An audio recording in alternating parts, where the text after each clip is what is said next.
बेटा last class तो last class है, पता नहीं क्या हुआ था, लेकिन आज वन शॉट है मोशन का, है ना। तो जिन्होंने चैप्टर पढ़ रखा है उनके लिए बहुत बढ़िया है, और जो एंड टाइम रिवीजन टेस्ट से पहले चाहते हैं उनके लिए सबसे बढ़िया है वन शॉट। ज़्यादा पढ़ना तो है नहीं हम लोगों ने सर, एक बार ऐसा पढ़ा दो काम हो जाए। हाँ, पॉसिबिलिटी है कि इस वीडियो से काम हो जाएगा आप लोगों का पूरे मोशन चैप्टर का, no doubt, but at the end भाई डीप नॉलेज ज़्यादा ही बेनिफिट रहेगी, ठीक है। So without wasting our time we are dealing with motion. तो मोशन हमारे पास क्या है, तो जब कोई object, when object changes its position with respect to time, जब कोई भी ऑब्जेक्ट चेंज करती है अपनी position with respect to time, कहाँ पर है चेक कर लो, उसे हम लोग कहते हैं मोशन। जब कोई भी ऑब्जेक्ट अपनी पोजीशन चेंज करती है विद रेस्पेक्ट टू टाइम, उसे हम लोग कहते हैं कि वो ऑब्जेक्ट क्या है, मोशन। जैसे कि मैं यहाँ पे हूँ, स्थिर हूँ, रेस्ट पे हूँ, क्योंकि टाइम के रेस्पेक्ट में मैं अपनी पोजीशन चेंज नहीं कर रहा, लेकिन अब टाइम के रेस्पेक्ट में अपनी पोजीशन चेंज कर रहा हूँ ना, जिससे टाइम बढ़ रहा है मेरी पोजीशन चेंज हो रही है, इधर उधर हो रही है, तो उस टाइम मैं बोलूँगा कि मैं कहाँ पर हूँ, मोशन में। लेकिन अगर मैं ऐसे अटेंशन खड़ा हो गया तो इस समय पर मैं बस बोल रहा हूँ और मैं सिर्फ एक जगह पर खड़े होकर बोल रहा हूँ, लेकिन समय के साथ साथ मेरी पोजीशन कहीं पे भी चेंज नहीं हो रही है, तो इस समय पर आप क्या कहोगे, सर पिछले आधे मिनट से आप बिल्कुल पागल हो, आप ऐसे दिख रहे हो जैसे आप बिल्कुल रेस्ट पे हो। तो हाँ, कहानी बिल्कुल सत्य है। जब कोई ऑब्जेक्ट अपनी पोजीशन चेंज नहीं करेगा, समय बढ़ने के साथ साथ बिल्कुल भी नहीं करेगा, उसे हम लोग क्या बोलेंगे कि बॉडी किस में है, रेस्ट पर। यहाँ तक क्लियर है। मोशन हमारे पास जनरली दो टाइप के होते हैं, एक होता है यूनिफॉर्म मोशन और एक होता है नॉन यूनिफॉर्म मोशन। कौन कौन सा होता है बेटा, एक होता है यूनिफॉर्म मोशन और एक होता है नॉन यूनिफॉर्म मोशन। बट उससे पहले हमारी एनसीईआरटी में डिस्टेंस और डिस्प्लेसमेंट के बारे में बताती है, डिस्क्राइबिंग मोशन करने के लिए। यहाँ कौन सा होता है, नॉन यूनिफॉर्म, यूनिफॉर्म। चलो दोनों करा देते हैं, कोई नहीं। पहले मैं आपको यूनिफॉर्म और नॉन यूनिफॉर्म मोशन बताता हूँ।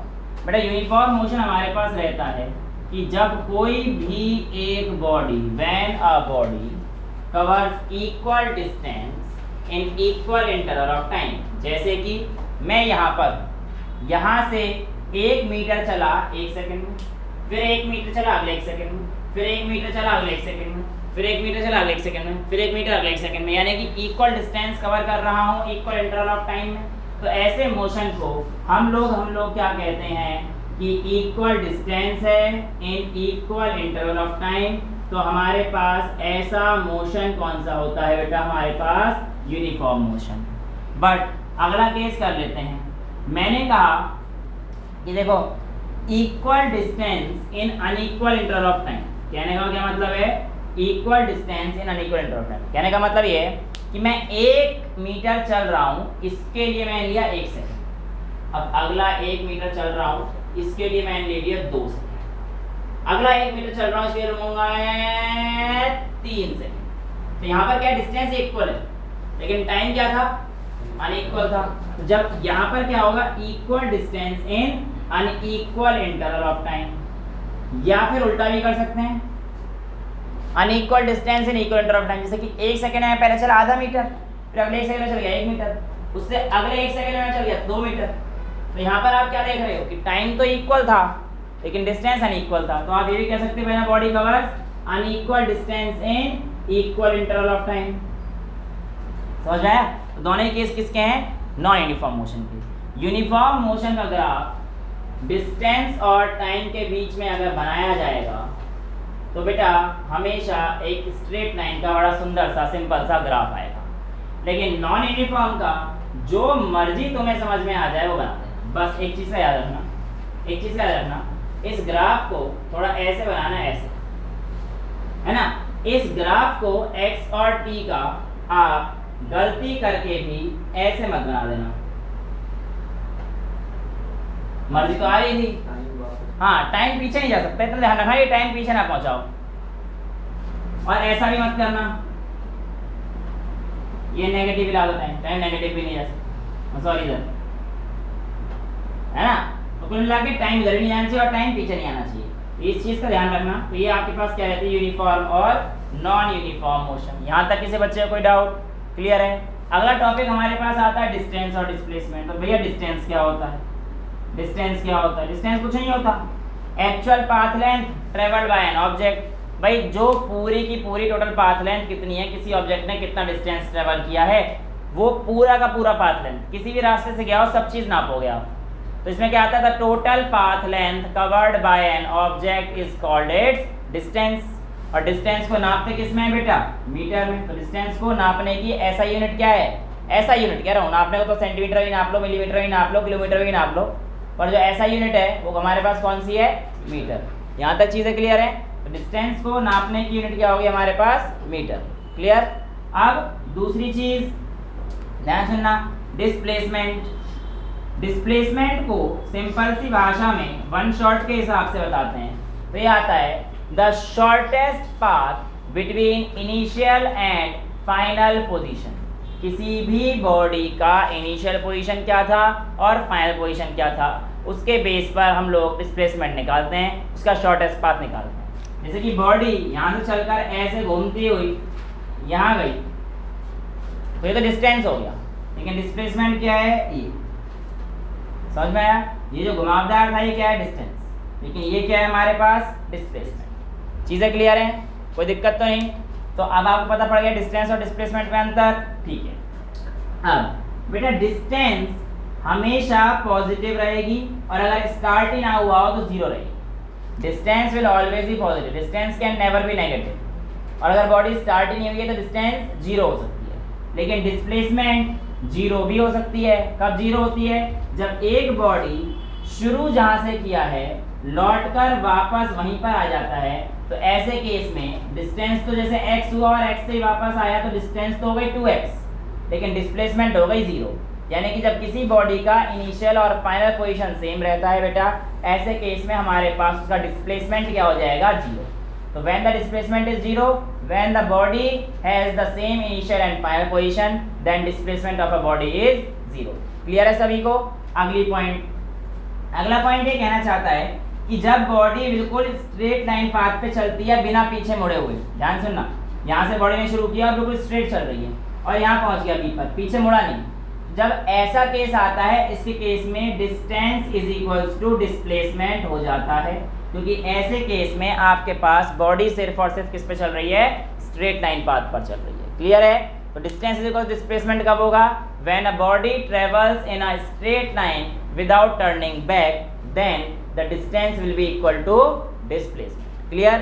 दूसरा, एक बॉडी है बेटा, यहाँ से चलना शुरू किया, यहाँ पे चल के फिर वापस इधर आया, तो मान के चले 5 मीटर था और ये 2 मीटर, यहाँ से यहाँ तक डिस्टेंस 5 मीटर, तो डिस्टेंस कितना हुआ, 5 मीटर, ये 5 मीटर है 10 और पीछे 2, ये भी ऐड होगा 12 मीटर, लेकिन डिस्प्लेसमेंट कितना होगा, 5 मीटर, ये 5 मीटर वापस आ गया 0 और पीछे गया तो -2, तो डिस्प्लेसमेंट कितना हो गया, -2। भाई इस पॉइंट के इधर हमारा सारा नेगेटिव होता है, कार्टेशियन प्लेन सिस्टम पढ़ा है ना, XY कोऑर्डिनेट वाला सिस्टम, तो उसको कार्टेशियन प्लेन सिस्टम बोलते हैं, तो उसके इधर वाला सारा नेगेटिव रहता है, तो इसलिए इसका डिस्प्लेसमेंट कितना हो गया बेटा, -2। क्लियर है। तो displacement can be positive, equal to distance, equal to 0 and negative as well. ठीक है। ये अब मैं आपसे कहता हूँ कि यहाँ पे खड़े होके जैसे आपने कहा कि सर चलो, मैं चलना इधर का शुरू कर दिया, फिर तो सर रुक जाओ, पीछे जाओ, क्या हो गया, और सर आप चलो, फिर मैं इधर चलना शुरू करूँगा, फिर सर रुक जाओ, कह रहा हूँ कैसे पागल वागल हो गए हो, कभी कह रहे हो चलो, कभी कह रहे हो रुक जाओ। कह रहे सर आप ये बताओ कि जब हमने कहा चलो तो आप इधर ही क्यों चले, आप इधर क्यों नहीं चले। मैंने कहा दीवार थी। कह रहा अच्छा इधर क्यों नहीं चले, या इधर क्यों नहीं चले, इधर ही क्यों चले। तो मैंने कहा कि तुमने सर कहा था चलो, अगर तुम कहोगे सर अपनी नाक की सीध में चलो तो मैं बिल्कुल ऐसे चलता हुआ, है ना। जैसे गांव में जाते हैं, हम लोग पढ़े लिखे नहीं थे, तो पूछते थे अंकल जी इधर का रास्ता का, बेटा नाक की सीध में चला जाओ, टक्कर से उल्टे हाथ पे होती है, और डायरेक्शन इतना अच्छा देते थे ना, वो बिल्कुल डिस्प्लेसमेंट बता देते, वो डिस्टेंस भी बता देते, ये ऐसे घूम के ना नाक की सीध में जाए रास्ते पे और टक्कर से उल्टे हाथ पे हो गया। तो अंकल इतना अच्छा गाइड करते कि डिस्प्लेसमेंट बता देते। एक तो शॉर्टेस्ट पाथ बता देते हैं, शॉर्टेस्ट पाथ बेटा इन गलियों से निकला जल्दी पहुंचेगा। कैसे जाए, नाक की सीध, यानी कि उन्होंने क्या डिस्क्राइब कर दी, डायरेक्शन। नाक की सीध क्या होता है, डायरेक्शन होता है, स्ट्रेट जहां पे आप जा रहे हैं, और उल्टे हाथ मतलब लेफ्ट। तो जब आपकी डिस्टेंस डायरेक्शन के साथ होती है उसको हम लोग क्या बोलते हैं, displacement. Displacement, what is displacement, distance with direction या shortest distance with direction is called displacement, ये भी कह सकते हो। तो एक ऐसी क्वांटिटी जिसमें डिस्टेंस के साथ साथ डायरेक्शन भी है, ऐसी क्वांटिटी को हम लोग बोलते हैं वेक्टर क्वांटिटी। क्या बोलते हैं? Vector quantity. तो व्हाट इज वेक्टर क्वांटिटी? जैसे मैंने कहा आपने ट्रेवल किया 10 मीटर ईस्ट में, तो इसमें 10 मीटर क्या है? डिस्टेंस, और ये क्या है? डायरेक्शन। तो ये 10 मीटर जो है इसका मैग्नीट्यूड है। तो एक क्वांटिटी जिसमें आपके पास मैग्नीट्यूड और डायरेक्शन दोनों होता है उसे हम लोग क्या बोलते हैं? Vector quantity. क्या बोलते हैं? Vector quantity. और जिसमें सिर्फ जैसे तुमने कहा सर चलो, तो चलो क्या था? स्केलर क्वांटिटी, कहीं भी चल सकता है ना, वो कहीं भी चल सकता है भाई। तो इसलिए जो डिस्टेंस है वो कैसी है हमारे पास? Scalar quantity. और डिस्प्लेसमेंट कैसी है? वेक्टर। क्लियर है? डिस्टेंस और डिस्प्लेसमेंट में फर्क कितने सारे लिखवा दिए। दोनों की यूनिट सेम मीटर रहती है, सेम का हो सकते हैं वो सेम पाथ में ट्रेवल कर रहे हैं। ये सारे अंतर आप लोग आराम से अब लिख सकते हैं। ठीक है, आगे चल सकते हैं। आगे हमारे पास आता है जब आप लोग यहाँ पे हो, अब मैं जैसे ऐसे यहाँ पे ऐसे भाग के आया, ठीक है, दूसरे केस में वहीं पे जाऊँगा, लेकिन इस बार आराम से चल के जाऊँगा। और तीसरे केस में मैं जो है अपना आराम से थोड़ा सा स्पीड बढ़ा, मतलब कुछ चीज़ आपको समझ में आ रहा है, यही डिस्टेंस अलग अलग टाइम में कवर हो रही है। यानी कि यहाँ पर कुछ लोचा है और उस लोचे का नाम है velocity. What is velocity? What is velocity या स्पीड? पहले तो इस चीज़ को समझेंगे। तो बेटा स्पीड होती है कितनी डिस्टेंस आपने कवर करी है in a given interval of time. What is speed? The distance covered in a given interval of time determines the speed of a body. किसी बॉडी की स्पीड क्या होती है कि आपने कितना डिस्टेंस ट्रेवल्ड किया है अपॉन में आपने कितना टाइम लिया है। क्लियर है? यहाँ तक तो कोई दिक्कत नहीं है। ठीक है, तो डिस्टेंस एक्स अपॉन टी, ये आपके पास स्पीड होती है। अब स्पीड की यूनिट क्या है? डिस्टेंस को किसमें नापते हैं? मीटर में। टाइम को किसमें नापते हैं? सेकंड में। तो इसकी यूनिट क्या हो गई? मीटर पर सेकंड। ऐसे लिख दो, ऐसे लिख दो या ऐसे लिख दो, बात सारी से। स्पीड को हमारे पास जो डिनोट किया जाता है यू, अगर कहीं पे है तो बॉडी की इनिशियल स्पीड होती है। यू क्या होती है? Initial speed. और v जो हमारे पास आती है वो हमारे पास किससे डिनोट करते हैं बेटा? हम लोग उसको फाइनल स्पीड। अगर कोई बॉडी हमारे पास ट्रेवल करने के बाद रुक जाती है, ऐसे केस में हमारे पास v हमेशा 0 होता है। और अगर कोई बॉडी स्टार्ट होती है हमारे पास रेस्ट से, ऐसे केस में हमारे पास u 0 होता है। वंश बेटा ब्लर तो नहीं हो रहा?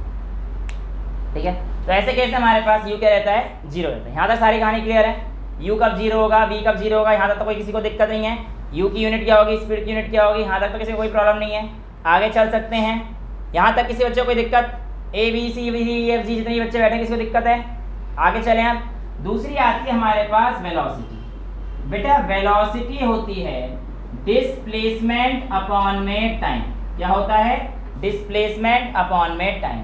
तो वेलोसिटी और स्पीड भी एक ऐसी क्वांटिटी है जो कि वेक्टर है ये वाली, और ये क्या है? स्केलर है। ठीक है, यहाँ तक क्लियर है? अब जब आप अपनी एक्टिवा या स्कूटी या बाइक जब भी हूं करके दौड़ाते हैं तो एक सुई होती है जो ऐसे 20 से 30 40 50 दिखाती है, तो वो क्या नापती है? उसकी speed.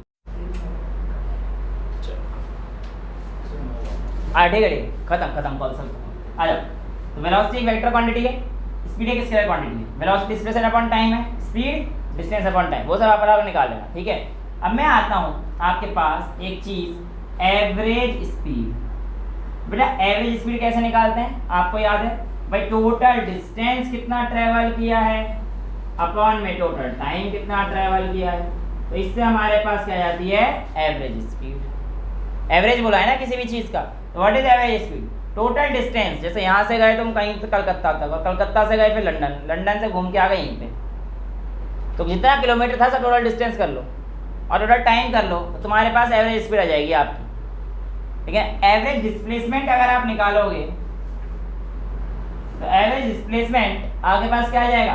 Total average velocity, sorry average velocity क्या आएगा? टोटल डिस्प्लेसमेंट अपॉन में टोटल टाइम। तो आंसर कितना आ जाएगा? 0। क्यों आ जाएगा? वापस यहीं आ गया ना। कलकत्ता क्यों बोला मैंने? पुराने जमाने में ना कलकत्ता से लंदन की सर्विस थी, बस सर्विस। यस, दुनिया की सबसे लॉन्गेस्ट लैंड रूट था वो। ठीक है, आजकल पता नहीं है, देखा नहीं। बट एवरेज स्पीड और एवरेज वेलोसिटी में अंतर समझ में आ गया।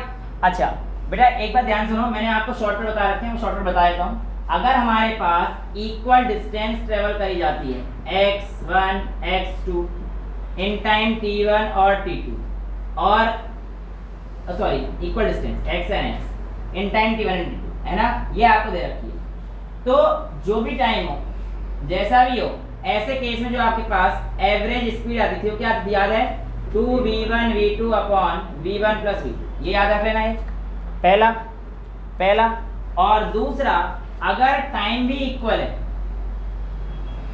अगर टाइम इक्वल दे देता है, यानी कि इक्वल टाइम में अगर कोई चीज ट्रेवल करिए, डिस्टेंस में मतलब नहीं, इक्वल टाइम में कवर करिए, तो उस समय पर एवरेज कितनी आती है, u प्लस v/2, जो आपकी एनसीईआरटी देती है। और मैंने आपको ये जो मेन वीडियो है उसको पूरा डिटेल में समझा रखा है, u प्लस v/2 कब आता है, 2v1 v2 कब आता है। तो ये एवरेज है, लेकिन कब के लिए, जब आपके पास इक्वल टाइम में डिस्टेंस कवर किया, यानी कि एक टाइम जो है मतलब एक डिस्टेंस उसने कवर करी है इन टाइम 10 मिनट, दूसरी डिस्टेंस भी अगर उसने 10 मिनट में कवर करी है, तो वो जो आपके पास एवरेज आएगी उस समय पर वो कितनी आएगी, u प्लस v/2। क्लियर है? एवरेज स्पीड क्लियर है, स्पीड की ऐसा यूनिट क्लियर है, इनिशियल स्पीड पता है क्या होती है, बॉडी शुरू होती है उस समय जो स्पीड होती है वो u, फाइनल स्पीड जब बॉडी रुकती है तो 0। ठीक है, ये कहानी क्लियर है। ये वेलोसिटी का formula distance upon time, displacement upon time, speed का formula displacement upon time. Speed और वेलोसिटी में डिफरेंस, जैसे डिस्टेंस और डिस्प्लेसमेंट ही बताया तो उसमें भी आएगा, भैया स्पीड एक स्केलर क्वांटिटी है, वेलोसिटी एक वेक्टर क्वांटिटी है। दूसरा, स्पीड जो है हमारे पास पॉजिटिव रहती है, 0 अगर रेस्ट पर है तो हो सकती है ना, और कभी भी नेगेटिव नहीं होगी, लेकिन ये पॉजिटिव हो सकती है, 0 हो सकती है, नेगेटिव हो सकती है। दूसरा ध्यान सुनना बेटा, एक चीज सुनो, डिस्टेंस मैंने आपको बताया कि हमेशा it will always be greater than displacement, distance will always be greater than displacement या इक्वल टू हो सकता है, लेकिन डिस्टेंस कभी भी लेस देन और इक्वल टू डिस्प्लेसमेंट, ये बात गलत है, ये नहीं हो सकता कहीं। तो स्केलर क्वांटिटी हमेशा बड़ी जाएगा, इक्वल हो जाएगी। इक्वल केस बताया था ना आपको, जब बिल्कुल सेम स्ट्रेट लाइन पर ट्रेवल कर रहे हैं, तो यहाँ पर भी यही होता है कि किसी बॉडी की स्पीड और वेलोसिटी कब बराबर होती हैं, जब वो यूनिफॉर्म वेलोसिटी से सेम डिस्टेंस ट्रेवल कर रहे हैं, उसको हम लोग क्या बोलते हैं, फिर स्पीड और वेलोसिटी का केस इक्वल है। स्ट्रेट लाइन पर सेम वेलोसिटी से सेम स्पीड से अगर बॉडी चल रही है तो उस समय पर उसका स्पीड और वेलोसिटी बराबर है। क्यों? सिंपल सी बात है ना, अगर ये स्ट्रेट लाइन पे चल रही है, समझो ना बात को, स्ट्रेट लाइन पे चल रही है तो कहानी क्या है, डिस्टेंस और डिस्प्लेसमेंट बराबर और टाइम तो सेम ही है, तो x अपॉन टी तो डिस्टेंस का भी आएगा, x अपॉन टी डिस्प्लेसमेंट का भी आएगा। राइट, यहाँ तक कहानी क्लियर, कोई डाउट? ये तुम्हारे पास स्पीड और वेलोसिटी। हाँ, तो मैंने तुम्हें बताया था कि जब तुम बाइक के कान ऐंठते हो तो तुम्हारे पास स्पीडोमीटर होता है, एक और मीटर चल रहा होता है, जिसको देखकर पापा कहते हैं बेटा आज कहाँ बाइक घुमा के आया था इतनी लंबी, ओडोमीटर। फिर उसको कड़ी करके स्टैंड में पीछे वाला पहिया घुमाते रहते हो आगे वाला, ताकि वो डिस्टेंस कम हो जाए उल्टा घुमाने पे, है ना, ऐसा ही होता है। ठीक है, तो अगली बार जब ज़्यादा घूमने चले जाओ तो ये काम कर लेना, बच जाओगे मार से, अगर पापा चेक करते हैं तो। ठीक है, हाँ मैंने किए थे ऐसे, मेरी तरफ मत देखो, मैं तो बस बता रहा हूँ तुम्हें बचने के तरीके, मेरी तरफ ऐसे क्यों देखते हो शक की निगाहों से, मैं बहुत शरीफ बच्चा था, तुम लोगों ने बिगाड़ दिया। हाँ चलो, अब हमारे पास जो वैल्यू आती है वो आती है एक्सेलरेशन। अच्छा, उसे क्या कहते हैं, डिस्टेंस नापने वाले यंत्र को ओडोमीटर, ODOMETER, ओडोमीटर, ओडोमीटर। ठीक है, ओढ़ने वाली चादर नहीं है वो, ओडोमीटर, ओडो डिस्टेंस। ठीक है, डिस्टेंस का नापने वाला है। आगे चलें, आगे हमारे पास यूनिफॉर्म वेलोसिटी और नॉन यूनिफॉर्म वेलोसिटी, सेम वही कहानी है। जब बॉडी कॉन्टिन्यूसली एक ही वेलोसिटी से चल रही है इक्वल इंटरवल ऑफ टाइम में, तो वो हमारे पास यूनिफॉर्म वेलोसिटी है। वेलोसिटी और टाइम का ग्राफ उस केस में स्ट्रेट लाइन जाएगा। अगर एक बॉडी रेस्ट पर है उसके केस में वेलोसिटी और टाइम का ग्राफ स्ट्रेट लाइन बन जाएगा, क्योंकि इसका बात का मतलब है कि बॉडी की वेलोसिटी चेंज नहीं हो रही। क्या ये बात सच है? नहीं। इस बात का मतलब है कि बॉडी कांस्टेंट वेलोसिटी चल रही भी तो हो सकता है। इस बात का मतलब ये नहीं है कि बॉडी रेस्ट पर, ध्यान सुनना ये बात, VT ग्राफ अगर पैरेलल रहता है टाइम के तो इस बात का मतलब ये नहीं है कि हाँ, इस बात का ये नहीं कि बॉडी रेस्ट पर है, इस बात का मतलब ये है कि वेलोसिटी कांस्टेंट है। लेकिन अगर यही कहानी XT ग्राफ की रहती कि जितना भी टाइम बढ़ा लो x नहीं बढ़ा, डिस्टेंस बढ़ा ही नहीं ना, इसका मतलब रेस्ट पर है, तो रेस्ट का ग्राफ ये वाला आता है। तो a graph of x parallel to time slope gives the body at rest but it gives the condition of a body to be in uniform velocity. तो रेस्ट का मोशन अगर v ग्राफ पे बनाना हो तो बेटा x का इस पे नहीं जाएगा, जो जीरो ही हो जाएगा अभी, रेस्ट पे तो v जीरो ही होगा ना, तो ये ऐसे ही बनता जाएगा बस, ये v जीरो क्योंकि v तो ऊपर तो बढ़ा ही नहीं, ऐसे बनता जाएगा इसके ऊपर। समझ में आया क्या कह रहा हूँ कि भैया v तो जीरो है और टाइम बढ़ता चला जा रहा है, इसी के ऊपर बात। x का vt पे ऐसे इंटरप्रेट कर दो, अगर ऐसे बन रहा है कांस्टेंट वाला ये वाला xt ग्राफ, अगर ऐसे है कि कांस्टेंटली इंक्रीज हो रहा है यूनिफॉर्मली, तो इसका जो vt ग्राफ इंटरप्रेट करोगे वो कांस्टेंट आप ऐसे दिखाओगे। इसका ग्राफ ये वाला है, यूनिफॉर्म है ना सर, ऐसे ना सकते ना, मतलब 2 मीटर हर 10 सेकंड, 2 मीटर हर सेकंड, तो स्पीड क्या v क्या हुआ, हर जगह सेम हुई ना, 0.2 0.2 0.2 0.2 कहीं पे निकालो 0.2, तो वेलोसिटी एक फिक्स वैल्यू पे आएगी 0.2। हाँ बेटा क्या बोल रहे थे? इन दोनों में से कोई सा भी कहते हैं यूनिफॉर्म वेलोसिटी बना सकते हैं। हाँ ये भी यूनिफॉर्म वेलोसिटी को रिप्रेजेंट कर रहा है, कर दो ये यूनिफॉर्म वेलोसिटी को रहा है, बिल्कुल equal distance equal interval of time में कवर वो यूनिफॉर्मली इंक्रीजिंग वेलोसिटी, ये यूनिफॉर्मली इंक्रीजिंग वेलोसिटी, बिल्कुल ठीक है। यहाँ तक चीज़ें क्लियर है।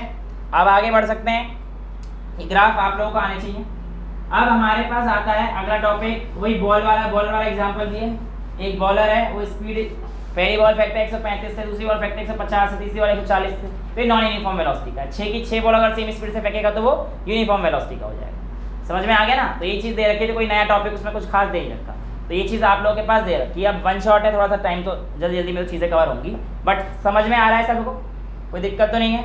नेक्स्ट टॉपिक है एक्सेलरेशन। बेटा देखो, वेलोसिटी हमारे पास हुआ करती थी rate of change of position, rate of change in position, यानी कि पोजीशन अपॉन में टाइम। रेट का मतलब मैंने तुम्हें समझा दिया था, रेट जहाँ पे भी वर्ड आ जाएगा उसका मतलब क्या है, क्वांटिटी को टाइम से डिवाइड करती है। ऐसे ही एक्सेलरेशन होता है बेटा, rate of change in velocity. और वेलोसिटी हमारे पास दो आती हैं, एक इनिशियल और फाइनल, और इसमें जो आती है वो आती है हमारे पास final velocity minus initial velocity. और रेट का मतलब क्या हो गया आपके पास, टाइम, तो v minus u by t, इसको हम लोग क्या बोलते हैं, एक्सेलरेशन। तो व्हाट इज एक्सेलरेशन?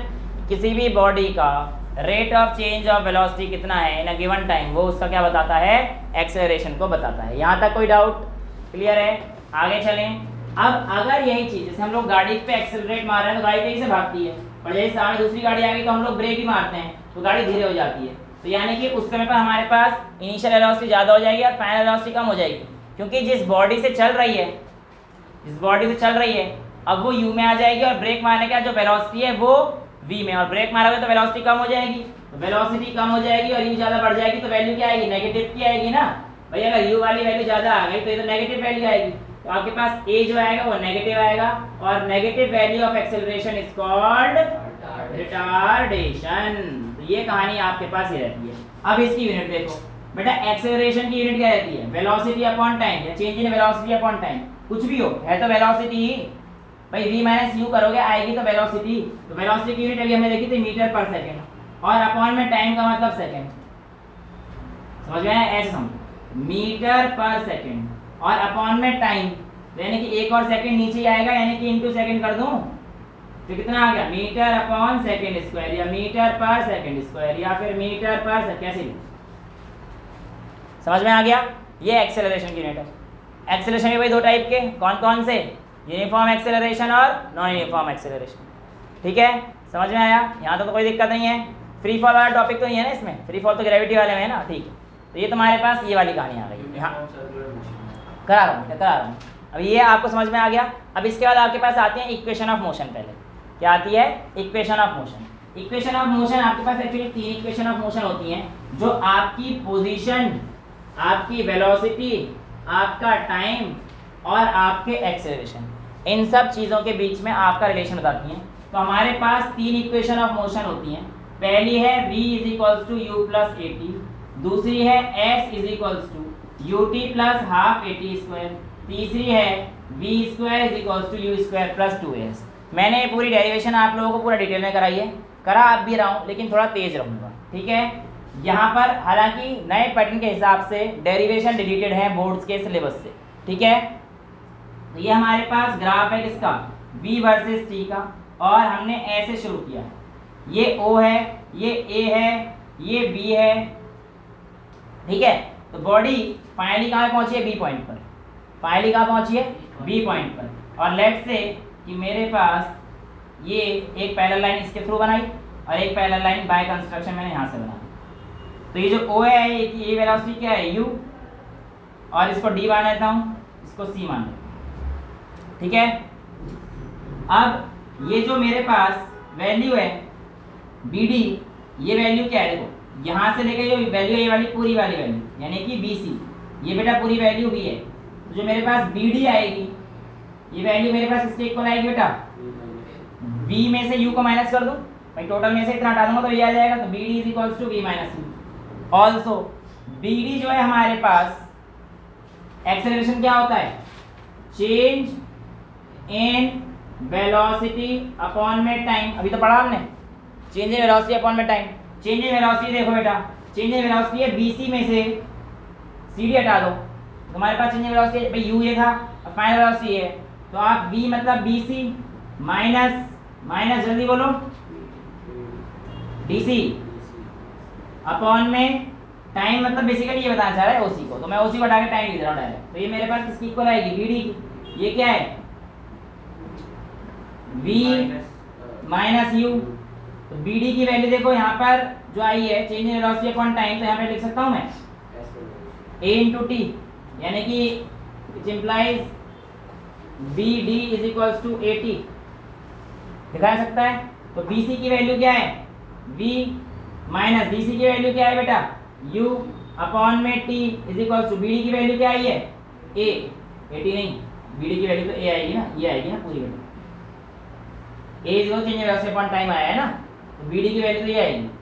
तो मैंने गलती लिखी थी, तो ये A, BD की जगह पर A लिख दी। समझ में आया? यार तुम्हें मर्जी है तुम्हारे पास। अच्छा BD की जगह पर A नहीं लिखूँ, B माइनस C लिखूंगा ना, तो AT आना चाहिए। कुछ गलत कर रहा हूँ? कुछ गलत हो रहा है, कुछ गलत हो रहा है। BD की जगह पर तो बेटा B माइनस C तो आएगा बस, और B माइनस C किसके इक्वल आएगा? AT कर।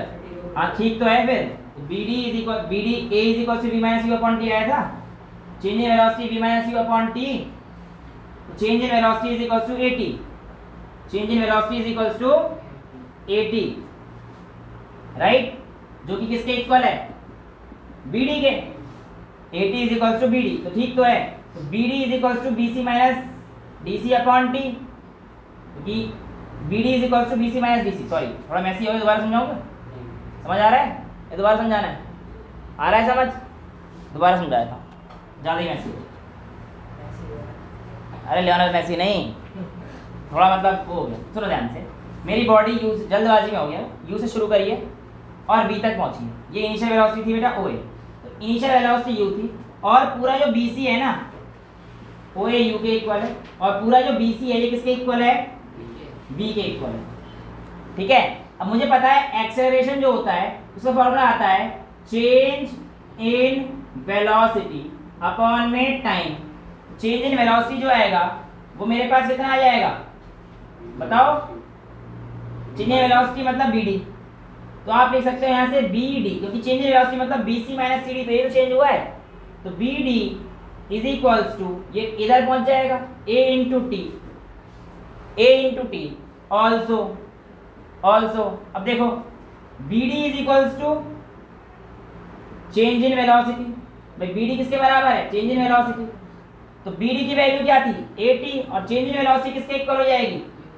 V माइनस U, भाई V में से हटा दो, ये तो है, is equals to V minus U, तो V is equals to U plus AT। ये आ गई आपके पास पहली equation.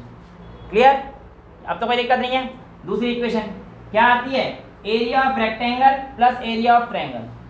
Area of rectangle second equation of motion, area of rectangle OA into OC, area of rectangle plus area of triangle. Area of rectangle कितना हो जाएगा? OA into OC, यानी कि UT plus area of triangle 1/2 base into height. Base कितना है बेटा इसका? Triangle का ये है AD, यानी कि टाइम। हाइट कितनी है? BD की वैल्यू क्या है? 80, तो कितना आ गया? और ध्यान सुनो, एरिया अंडर VT ग्राफ क्या देता है? डिस्प्लेसमेंट। तो एरिया निकाला है ना मैंने, तो एरिया अंडर ए ग्राफ किसके इक्वल आएगा? डिस्प्लेसमेंट के। तो डिस्टेंस या डिस्प्लेसमेंट आइए ये बोलोगे ut plus 1/2 t into at कितना आ जाएगा? Half at square. याद रखना, ये बताना भूल गया मैं। एरिया अंडर vt ग्राफ क्या देगा? Displacement. Slope of vt graph क्या देगा? एक्सेलरेशन। स्लोप का मतलब है y upon x। y upon x करके देख लो भैया vt पे। y पे v है, x पे t है और v अपॉन t क्या था हमारे पास है? तो स्लोप जहाँ पे भी आएगा y अपॉन x कर देना। ऐसे ही आपसे बोलेगा एरिया ऑफ xt ग्राफ क्या देगा? आपके यहाँ कुछ नहीं मिलेगा, लेकिन स्लोप ऑफ xt ग्राफ बना के देख लो। ये xt क्या है? ये x अपॉन t। स्लोप मतलब y अपॉन x, तो क्या v दे रहा है, यानी कि स्लोप ऑफ xt ग्राफ क्या देता है आपको? v। कौन सा बचा? at ग्राफ बचा। तो आपसे पूछेगा एरिया ऑफ at ग्राफ, ये क्या देगा आपको? वेलोसिटी। ठीक है, एरिया ऑफ at, ये 11th क्लास की बात है पर समझ में आ जाएगा। जब vt ग्राफ से पीछे जा रहे हो ना, v से vt ग्राफ से डिस्टेंस पे जा रहे हो, तो at ग्राफ से किससे जाओगे? वेलोसिटी पर। ठीक है, और आप कहोगे स्लोप ऑफ at ग्राफ क्या देगा? कुछ नहीं पता। हाँ, जर्क तो मैं बता दिया है पर तुम्हारे लेवल पे कुछ नहीं दे रहा। आप पूछे तो jerk, slope of at graph a upon t और जर्क होता है। ठीक है, यहाँ तक क्लियर है? ठीक है, ये सेकंड इक्वेशन ऑफ मोशन आ गई थी, कहाँ पे था पता नहीं, चलो खैर जो भी है। थर्ड इक्वेशन ऑफ मोशन में एरिया ऑफ ट्रेपेजियम लगा दो। थर्ड इक्वेशन ऑफ मोशन के लिए एरिया ऑफ ट्रेपेजियम, तो एरिया ऑफ ट्रेपेजियम क्या है? 1/2 sum of parallel side OA BC U plus V into distance between them AD, यानी कि टाइम। अब टाइम की वैल्यू यहां से निकालो, तो टाइम क्या आएगा? देखो t v minus u by a। तो यहाँ पे लिख सकते हो ये s, क्योंकि एरिया तो निकाल रहा हूँ vt ग्राफ का, तो ये s के इक्वल आएगा। तो s is equal to 1/2 u plus v into u minus v। u minus v आएगा, v माइनस u आएगा बेटा, t की वैल्यू डालनी है ना, v माइनस u आएगा ना, v minus u upon a, ये आएगा। ठीक है, अब देखो एक्चुअल में क्या है, हमेशा बेटा इसमें कंफ्यूज होता है ना, a plus B a minus B, minus वाले को देखना, तो इसमें हमेशा इसका स्क्वायर लगाना जिसमें से माइनस कर रहे हैं, कि v square minus u square है।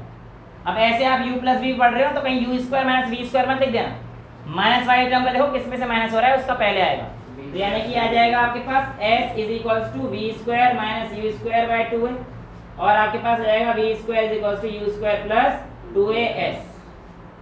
राइट, यहाँ तक चीजें क्लियर है, कोई डाउट तो नहीं है? नेक्स्ट आता है हमारे पास uniform circular motion. Uniform circular motion होता है जब आपकी बॉडी सर्कुलर पाथ पर ट्रेवल करती है विद कांस्टेंट वेलोसिटी, उस मोशन को आप लोग कहते हो यूनिफॉर्म सर्कुलर मोशन। जैसे कि आपकी घड़ी की सुई, ये इक्वल डिस्टेंस कवर करती है सर्कुलर पाथ पे इक्वल इंटरवल ऑफ टाइम, इसलिए इसका मोशन कैसा है? Uniform circular motion. आपकी अर्थ का सन के अराउंड रिवॉल्यूशन वो क्या है? वो भी हमारे पास यूनिफॉर्म 365 दिन में होता है। हाँ, वो 365 1/4 बट मान के चलता है यूनिफॉर्म है। ठीक है, तो यूनिफॉर्म सर्कुलर मोशन में हमारे पास इक्वल डिस्टेंस आती है in equal interval of time. तो अगर मैं आपसे कहता हूँ यूनिफॉर्म सर्कुलर मोशन निकाल दिया, तो इससे मैंने बोला कि अगर बॉडी यहाँ से यहाँ तक जा रही है, इसका टाइम कितना है? तो देखो डिस्टेंस या speed is equal to distance upon time होता है। मैंने आपसे टाइम पूछ लिया, गलत काम थोड़ी पूछ लिया, तो टी पूछा है, टी कितना होगा? डिस्टेंस अपॉन में स्पीड। अब डिस्टेंस जब सर्कल के पेरीफेरी से चलता है, बाहर बाउंड्री पे चलता है बेटा, तो डिस्टेंस होता है सर्कल का सरकमफेरेंस, और सर्कल का सरकमफेरेंस किसके इक्वल होता है बेटा? 2 पाई r। तो time is equals to 2 pi r upon speed की जगह वेलोसिटी, तो ये आ जाता है time period while moving a circle. आपसे पूछा जाता है क्या कभी ऐसी सिचुएशन पॉसिबल है कि बॉडी की वेलोसिटी हर पॉइंट पे बदल रही हो लेकिन उसकी स्पीड कांस्टेंट हो? तो आपका आंसर है यस। अब body moving in a circular path shows this example. क्यों? कि जब बॉडी सर्कुलर पाथ पे चलती है, हर पॉइंट पे उसका डायरेक्शन चेंज होता है, हर पॉइंट पे उसका डायरेक्शन चेंज होता है। जब डायरेक्शन चेंज हो गई तो वेलोसिटी एक वेक्टर क्वांटिटी है, इसलिए वेलोसिटी चेंज होती है। लेकिन जो हमारे पास स्पीड है, अगर वो 5 मीटर पर सेकेंड है तो वो चल रही है, उससे कोई फर्क नहीं है। तो बॉडी की constant speed with change velocity हो सकती है। लेकिन क्या ऐसा हो सकता है कि बॉडी की कांस्टेंट वेलोसिटी हो और स्पीड हर जगह चेंज हो रही हो? ऐसा कभी नहीं हो सकता, ऐसा कभी नहीं हो सकता। ठीक है। नेक्स्ट क्वेश्चन आपसे पूछा जाएगा, क्या ऐसा कभी हो सकता है कि बॉडी तो रेस्ट पर हो पर उसमें एक्सेलरेशन चल रहा हो? क्या ऐसा कभी हो सकता है कि body is eight rest but acceleration उस पर यूनिफॉर्म लग रहा हो? तो आपका आंसर है यस। जब आप किसी ऑब्जेक्ट को होल्ड करके रख लेते हैं तो बॉडी तो अभी रेस्ट पर है, लेकिन इस पर एक्सेलरेशन किसका लग रहा है? Acceleration due to gravity. तो जब आप होल्ड करके रखते हैं तो इस कंडीशन में ये चीज़ें पॉसिबल हो जाती हैं, ठीक है। लाओ एक बार मेरे को एनसीईआरटी की बुक दो फटाफट से। जब आप किसी रस्सी को घुमा के छोड़ते हो तो वो कहाँ पे जाता है स्टोन? टेंजेंशियली। टेंजेंशियली मतलब जिस पॉइंट पे रुकेगा उससे 90 डिग्री का, रेडियस से 90 डिग्री का, यहाँ पे जैसे रेडियस बनेगा तो रेडियस से 90 डिग्री का एंगल बनाता हुआ चला जाएगा। इस पॉइंट को हम लोग बोलते हैं टेंजेंट, जो कि आप मैथ से ही पढ़ोगे, जो कि रेडियस से कितने डिग्री का एंगल बनाता है? 90 डिग्री का। जहाँ पे भी रुका उस पॉइंट से टेंजेंट बनाता हुआ उसी डायरेक्शन में आपका स्टोन चला जाता है। आपकी एनसीईआरटी के इंडेक्स क्वेश्चन में करा देता हूँ फटाफट से, यहाँ कर रखें फ्री में करा देता हूँ, मुझे 5 मिनट लगेंगे। An object has moved through a distance, can it have zero displacement? बिल्कुल यस, अगर इनिशियल फायर पोजीशन सेम पे आ जाए। एक फार्मर है 10 मीटर चलता है 40 सेकंड में, eight the end of 2 minute 20 second, 120 second बाद उसकी कितनी होगी ये पूछे? 140 सेकंड बाद। तो 140 सेकंड बाद देखना है 40 सेकंड में यहाँ पर आ रहा है, 80 सेकंड में यहाँ पे, 120 में यहाँ पर और 140 में यहाँ पर पहुँच जाएगा। तो 140 सेकंड बाद उसकी जो डिस्टेंस आएगी वो तो 140 मीटर आएगी। इसकी साइड 10 थी तो डिस्प्लेसमेंट शॉर्टेस्ट पाथ होता है यहाँ से यहाँ तक का, तो शॉर्टेस्ट पाथ में डिस्प्लेसमेंट कितना हो जाएगा? 10√2। पाइथागोरस थ्योरम लगा देना, 10√2 आ जाएगा। तीसरा है, इनमें से कौन सी चीज डिस्प्लेसमेंट के लिए सही नहीं है? It can not be zero, गलत है। It magnitude is greater than the distance, कभी नहीं हो सकता, ठीक है। तो दोनों ही स्टेटमेंट गलत हैं। अगला है distinguish between speed and velocity, मैंने करके दिखा दिया अभी अभी। Under what condition average velocity equal to average speed? जब body uniformly straight line path पे चल रही है तो ऐसे कंडीशन में ये कहानी पॉसिबल है। तीसरा है, ऑडोमीटर क्या मेजर करता है? तो आपके पास क्या आएगा? डिस्टेंस मेजर करता है ऑडोमीटर।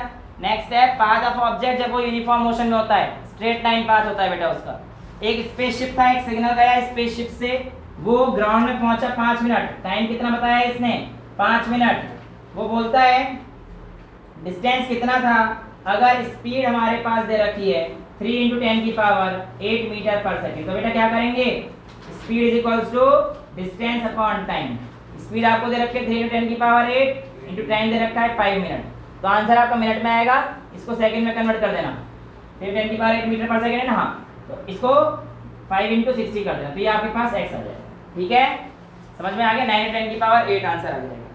नेक्स्ट है एग्जांपल, वो आप खुद करना, एग्जांपल तो मैं दे हुआ है, 10 की पावर 9 होगा। हाँ, जो भी वैल्यू आएगा उसको आप कर लेना। What is the nature of distance time graph for a uniform and non uniform motion? आपको करा दिया मैंने अभी अभी। What can you say about the motion of an object which distance time graph is a straight line parallel to time axis? Body rest पर है, ये चीज कराई थी। तीसरा है, what can you say if the object if its speed is a straight line parallel to time axis? मतलब constant velocity से बॉडी मूव कर रही है। What is the quantity which is measured by area under VT graph displacement? ठीक है, ये सारे Intex के क्वेश्चन मैं करा चुका हूँ। अगला इंटेक्स का क्वेश्चन मेरे पास है, एक ट्रेन है जो कि 90 किलोमीटर पर आवर चल रही है और train is travelling at a speed of 90 kilometre per hour, यानी कि यू कितना दे रखा है? 90 किलोमीटर पर आवर। हाँ, ये चीज बताना भूल गया, किलोमीटर पर आवर को मीटर पर सेकंड में कन्वर्ट करने के लिए 5/18 से मल्टीप्लाई कर दीजिए, तो 90 × 5/18, तो किलोमीटर पर आवर है, आंसर किसमें आ जाएगा आपका? मीटर पर सेकंड। तो ये 5 आ गया, यानी कि 25 मीटर पर सेकंड। ये कहता है आपके ब्रेक मारे ताकि उसका जो एक्सेलरेशन आया, ब्रेक मारने पर रिटार्डेशन होता है, बताया था मैंने आपको। a = -0.5। आपको बताना है डिस्टेंस कितना होगा अगर वो रेस्ट पे जाती है, यानी कि v0। इक्वेशन कौन सी लग जाएगी? v² = u² -2as हो जाएगा, कि a नेगेटिव है, v0 है, u आपके पास है, a आपके पास है, s निकालना है, ठीक है। A trolley while going has an acceleration of 2. What will be its velocity after 3 seconds after the start? t दे रखा है 3 सेकेंड, v पूछा है, तो v = u + at। After start बोला है तो u कितना हो जाएगा? 0, आंसर आ गया। बाकी सब तो दे ही रखा है, v पूछा है 0 हो गया, a 2 दे रखा है, t 3, 6 मीटर पर सेकेंड, आंसर आ गया। A racing car has a uniform acceleration of 4 metre पर सेकेंड स्क्वायर। आपसे पूछा है s कितना होगा 10 सेकेंड बाद, तो v = u² + v² = u² + 2as। लेकिन रुको, s = u पहले हाँ ये नहीं लगाएंगे, हम लगाएंगे s is equals to ut plus half at square, क्योंकि हमारे पास ये जीरो दे रखा है स्टार्ट से, आफ्टर स्टार्ट बोला है इसमें, तो आफ्टर स्टार्ट का मतलब u जीरो हो जाएगा और a दे रखा है और t दे रखा है, तो आपके पास s आ जाएगा। ठीक है, नेक्स्ट है stone is thrown vertically in upward direction, ऊपर फेंका गया है। ये मैंने आपको बताया था मोशन अंडर ग्रेविटी वाले कॉन्सेप्ट से करेंगे, तो इस क्वेश्चन के लिए या तो ग्रेविटी का वेट करो या फिर मेरी मेन वाली वीडियो देखो, क्योंकि ये जो कॉन्सेप्ट है ना यहाँ पे उल्टा पुल्टा हो जाएगा और वन शॉट में आपको प्लस माइनस वाली चीज़ नहीं करा। इस क्वेश्चन को या तो मेन वीडियो से देख लेना अगर डाउट है तो, ठीक है, जो देख रहे हैं सब्सक्राइबर उनके लिए बोल रहा हूँ, ठीक है। और बाकी भैया एक्सरसाइज क्वेश्चन तो आप बैक एक्सरसाइज वगैरह सारी मेन वीडियो में करा रखी है, तो ये आपका वन शॉट होता है।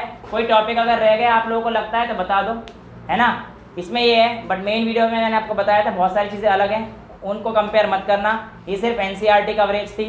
आज के लिए इतना ही रखते हैं, that's all for today, thank you so much.